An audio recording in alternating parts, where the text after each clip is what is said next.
Hi friends. Subscribe to our channel, comment a lot, give likes so that this video will be promoted by YouTube algorithms and distribute our video, and we will continue. The Ukrainian army continues to advance on the northern and southern flanks of Bakhmut. The Bakhmut direction remains one of the hottest points on the battlefield. To date, the Ukrainian military continues its offensive on the southern and northern flanks of Bakhmut and consolidates its gains. The relevant information is contained in the evening summary of the General Staff of the Ukrainian Armed Forces, published on Facebook. The enemy, in turn, actively using artillery and aviation, attacked in the direction of Ivanovskoye and Bila Hora, but the Ukrainian Defense Forces defended their positions.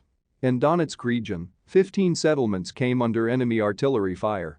The Russian General Staff noted that in addition to the Bakhmut direction, the Russian Federation is also concentrating its main efforts near Lyman, Avdiivka and Marinka.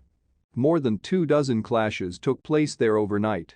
As for the situation in the south, the Ukrainian army is attacking in the Berdyansk and Melitopol directions, consolidating its positions. Artillery strikes are being carried out against identified enemy targets. Over the past 24 hours, the Ukrainian armed forces had good successes in the Bakhmut direction.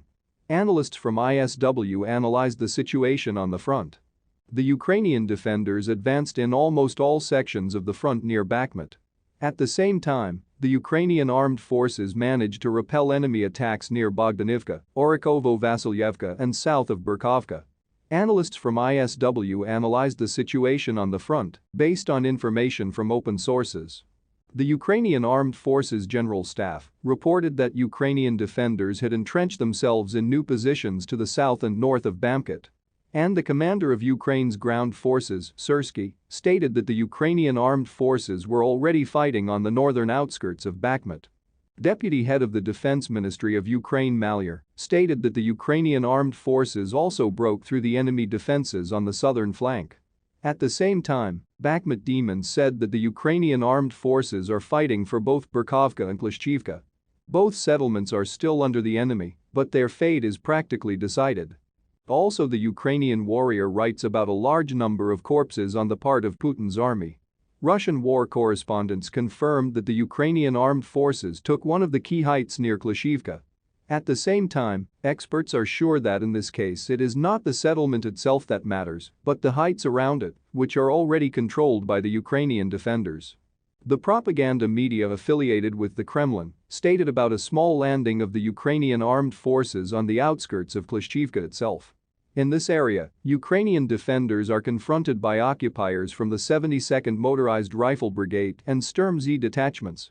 It was these units that at one time left their positions in the area of Bakhmut, which led to the elimination of 500 Wagnerites at once. Geolocation footage showed that on July 5, the Ukrainian armed forces advanced west of Veseloye. The speaker of the Tavricheskaya group of troops of Ukraine Hornet said that the day before the Ukrainian recently, the enemy has changed its tactics when instead of meat assaults, it throws small squads of 8-10 people into the battle.